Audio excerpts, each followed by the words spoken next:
Bonjour, je m'appelle Jean-Paul Pogara. Je veux vous entretenir aujourd'hui sur un deuxième thème qui est la réponse que nous donnons au RIVINDAF aux enjeux auxquels l'Afrique doit faire face. Le premier est sur le plan alimentaire. Ces jours-ci, on ferme l'Expo universelle de Milan qui était dédiée à la nutrition dans le monde.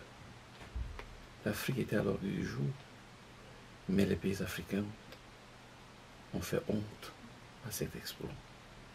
On aurait dit que la plupart étaient hors sujet. Comment on vient dans une expo comme l'Expo universelle de Milan, où le thème c'est comment nourrir nos populations, et des pays comme le Gabon, le Cameroun, la Côte d'Ivoire, la Sierra Leone, le Ghana, n'ont qu'un seul produit qu'ils montrent, le cacao. Oui. Tout le monde vient montrer comment ils ont fait pour nourrir la population et nous débarquons avec le cacao. Parce qu'une certaine multinationale a financé, nous a aidé à construire 2 baraques. Non, là, c'était la vitrine du monde. Et nous n'avons pas été en mesure. Et là, on était hors sujet. On était hors sujet. On a la Corée du Sud qui s'est bien moqué de nous en montrant des images des Africains dénutris. Et que lui répondent les pays africains qui étaient présents? Ah, qui font très bien la culture du cacao. Non, vous étiez hors sujet. Et nous devons riposter en nourrissant nos populations. Qu'est-ce que nous avons pour nourrir nos populations? Notre défi, c'est de donner la meilleure qualité de nourriture au moindre coût possible. Nous avons ciblé le chiffre de 500 francs CFA. C'est-à-dire qu'ils disent que nous vivons à moins d'$1 par jour. Nous voulons prendre ce dollar comme défi. Question, est-ce que l'industriel africain est capable de nourrir la population avec $1? Avec moins d'$1. C'est ça le défi. Qu'il y ait un plat complet, jusqu'aux boissons, avec moins d'$1. Voilà. C'est le défi auquel tous les RIVINDAF doivent répondre. Et vous avez des armes pour le faire. C'est que l'alimentation, c'est un fait anthropologique. C'est un fait culturel. L'alimentation dépend de l'environnement, de la culture de chaque peuple. Et lorsqu'on veut standardiser les goûts de la population, ça veut dire qu'on est en train de réduire la diversité alimentaire mondiale. C'est un danger. En ce moment, on cherche à standardiser le goût des Africains afin qu'ils soient réceptifs à la poubelle qui nous arrive d'Europe. Nous amenons tous à manger du pain. Du pain avec à l'intérieur ceci ou cela. Voilà. C'est nous amener à renoncer à la diversité, à la richesse alimentaire africaine. Il y a quelques semaines, je prenais un bus entre Douala et Yaoundé. J'avais en main mon épi de maïs rôti avec du safou rôti. Le steward m'a bloqué à l'entrée et m'a expliqué que mon maïs était sauvage. Mon maïs rôti sauvage. Et quand je demande, il me dit, mais parce que dans le bus, on va vous servir de la nourriture. On va vous servir de quelque chose de moderne, m'a-t-il dit. Donc de civilisé. Eh oui. Savez-vous ce qu'ils m'offraient de civilisé dans le bus? C'était du pain, du sandwich. Sandwich jambon. Oui. Jambon avec de la feuille de salade. Mon maïs, il est sauvage. Et son jambon, Son sandwich, il est civilisé. Mais, c'est quoi être civilisé, c'est quoi être sauvage? Pendant longtemps, on a joué sur ce terrain pour conditionner des Africains qui ne sont pas sûrs d'eux et ils sont tombés dans le piège. C'est de l'enfumage le plus total. Ce qui doit vous intéresser, est-ce que ce que vous mangez est sain ou pas? Lorsque les gens me voient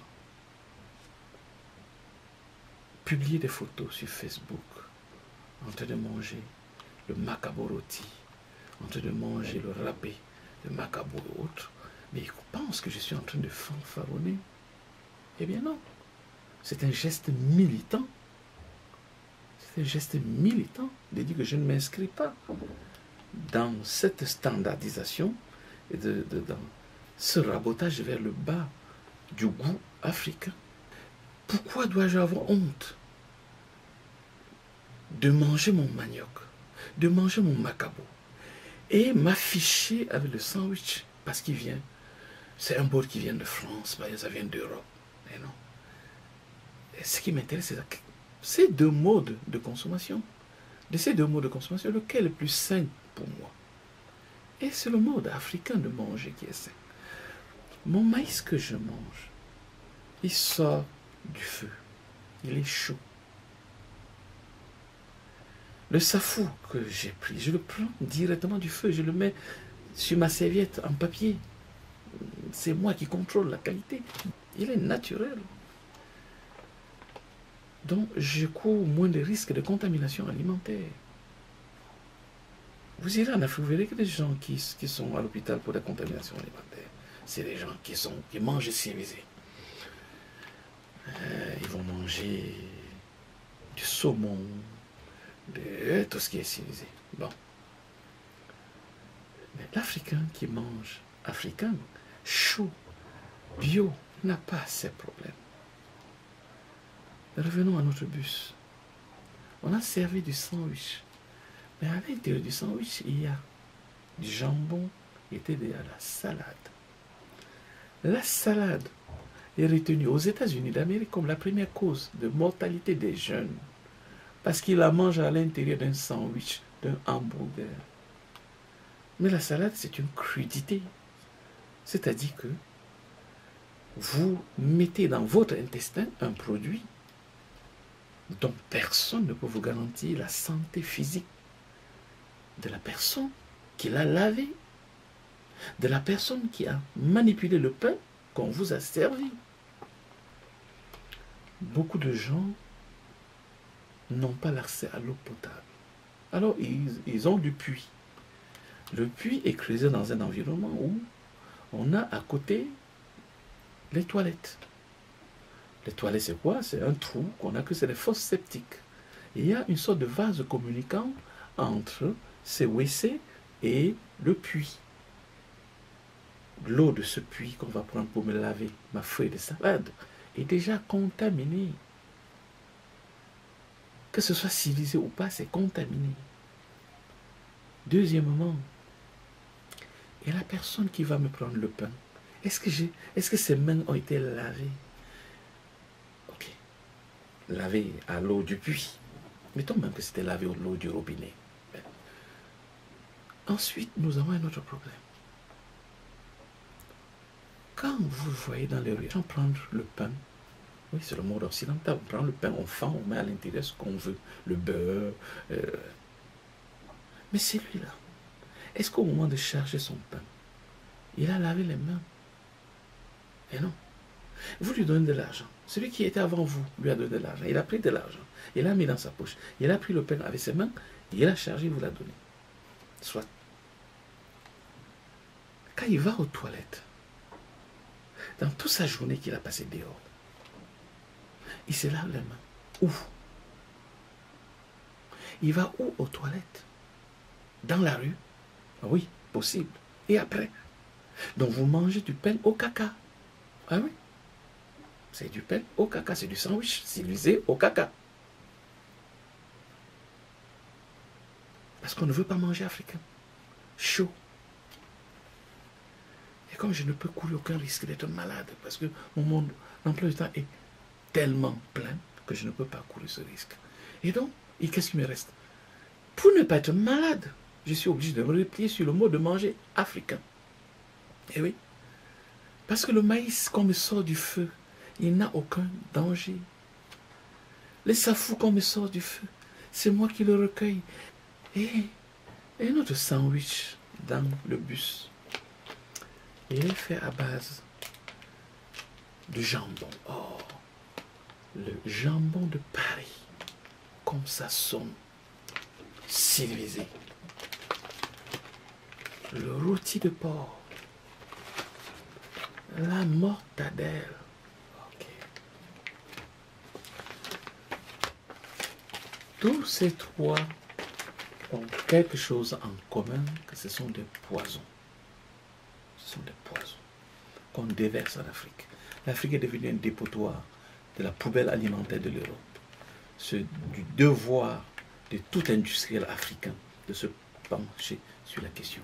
Voilà. Pourquoi c'est du poison? C'est pas moi qui le dis. La région Emilia-Romagna, Bologna est la capitale de la mortadelle. La région a interdit dans les cantines scolaires de toute la région et l'Emilia-Romagna, ça c'est le 20 avril 2012, on a interdit tous ces poisons dans les cantines scolaires. Tous ces poisons étaient interdits dans toutes les cantines scolaires de la région. Si c'est Bologna qui interdit ça à leurs enfants, c'est parce qu'ils sont conscients de ce qu'on a mis là-dedans. C'est parce qu'ils savent qu'ici, il n'y a pas ce qu'on a dit. Commençons. C'est quoi la mortadelle? La mortadelle, c'est un peu de viande de porc mélangée avec du céréal. Oui, on va vous dire que ce sont des épices. C'est l'amidon de maïs. C'est l'amidon de soja mélangé avec le poivre, tout ce que vous voulez. Mélangé avec la graisse. Et au final, on va ajouter une autre graisse. La graisse de la gorge du porc et la graisse du dos du porc. C'est ça qui fait la mortadelle. On mélange tout ça et c'est ça qu'on vous donne. Mais pour le conserver, on va utiliser beaucoup de produits chimiques. Et ce sont ces produits chimiques qui en font un cocktail explosif. Le jambon de Paris, eh oui. Et là, lisez bien l'ingrédient.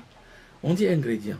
Eau, os et viande de porc. Et donc ici, on a mis de l'eau, mais c'est surtout de l'os. On a broyé les os, on a mélangé avec un peu de viande, et c'est ça que vous avez. Ensuite,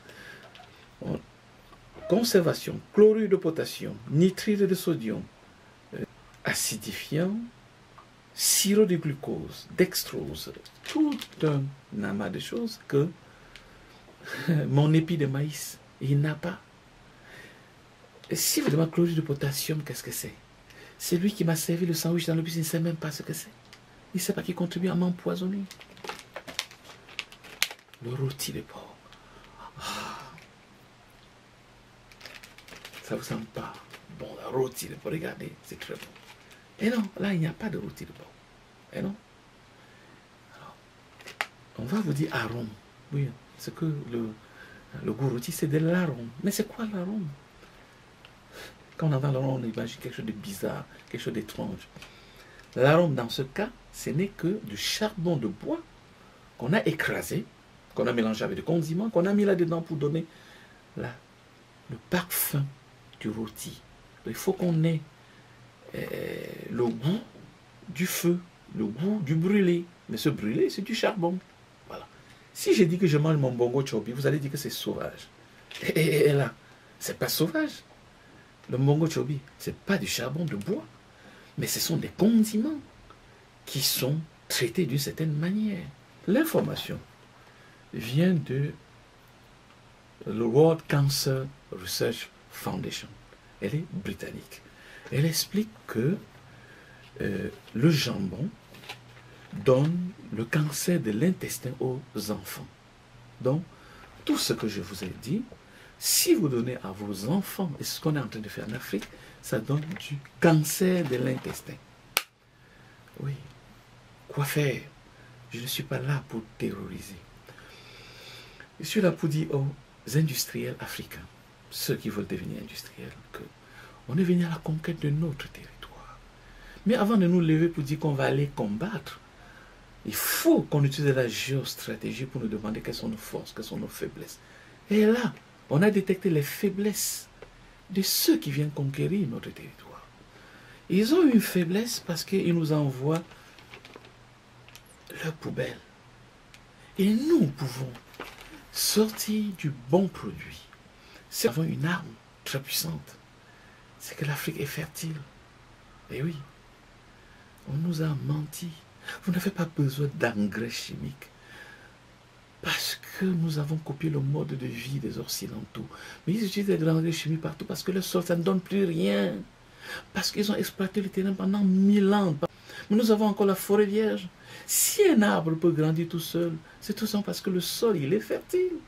Pourquoi donc avoir besoin d'ajouter encore des engrais chimiques? Non, nous faisons de l'agriculture biologique, sans engrais chimiques. Nous avons des engrais naturels, des fientes de poules, des excréments de porc, et c'est ce que nous utilisons. Voilà. Donc on n'a pas besoin de contaminer nos populations. Eux, ils peuvent prendre le luxe de donner tout ceci à leur population parce qu'ils ont un système de santé qui est efficient. Oui, il faut le reconnaître. Ils ont un bon système de santé. Ils peuvent se permettre le risque même d'empoisonner leur population parce qu'ils auront la réponse dans leurs hôpitaux. Mais nous, on n'a pas cette possibilité. Nous n'avons pas d'hôpitaux efficaces. Et donc, nous devons jouer, anticiper. La nourriture que nous devons servir à nos habitants doit être une nourriture saine. Voilà.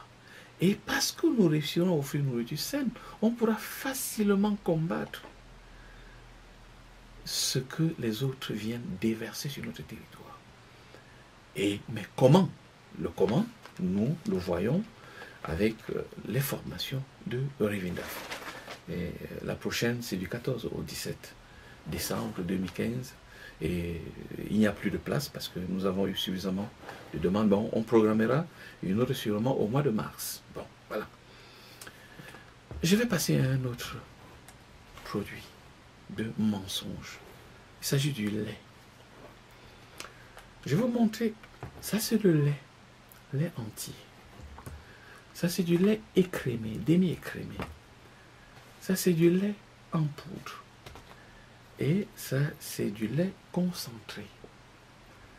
Alors, de tout ce que je vous ai montré, il y a un seul lait. Saurez-vous définir lequel? C'est celui-ci. Ça, c'est le seul lait qu'on a ici. À la prochaine. Au revoir.